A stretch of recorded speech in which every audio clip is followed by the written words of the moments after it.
அதாங்க 2 வருஷம் முன்னால் வரைக்கும் கூட இங்கே நியூ ஜெர்சியில் வந்து பாம்பே இருக்காது அப்படின்னு யோசிச்சுட்டு இருந்தேங்க.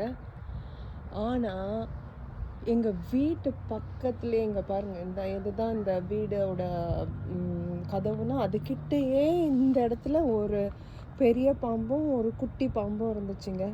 அது ஒரு வாரத்துக்கு முன்னால் தான் ஒரு குரூப்பில் பார்த்தேன்.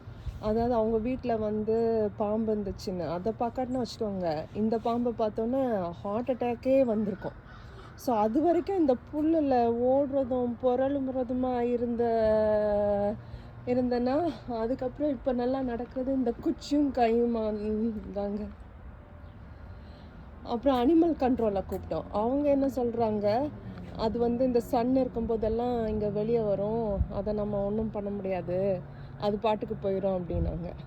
அதான் இப்போ வந்து சூரியனெல்லாம் வர ஆரம்பிக்குதா, அவங்களும் குடும்பமாக வெளியே வருவாங்க, நம்மளும் குடும்பமாக வெளியே வருவோம்.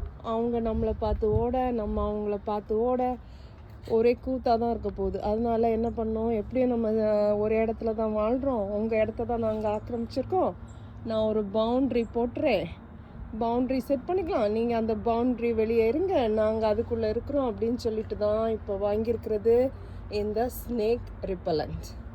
ஸோ இங்கே பாருங்கள், ஒரு பிராண்டு பத்தாது அப்படின்ட்டு 2 பிராண்ட் வேறு வாங்கியிருக்கோம். இது வந்து ஸ்னேக் ரிப்பலண்ட் உருண்டை, அது ஸ்னேக் ரிப்பலண்ட் பொடி, இப்படியெல்லாம் வாங்கி லக்ஷ்மண் ரேகா மாதிரி நாங்கள் வந்து ஒரு பவுண்ட்ரி போட போகிறோம். அப்போ அது அந்த பக்கம் பவுண்ட்ரிக்குள்ளேயும் நாங்கள் இந்த பக்கமும் இருக்கலான்னு ஒரு ஐடியா தான். ஆனால் இதெல்லாம் கேட்குதா என்னன்னு தெரியலங்க. ஆனால் நம்ம மன நிம்மதிக்காக தான். தேங்க்யூ.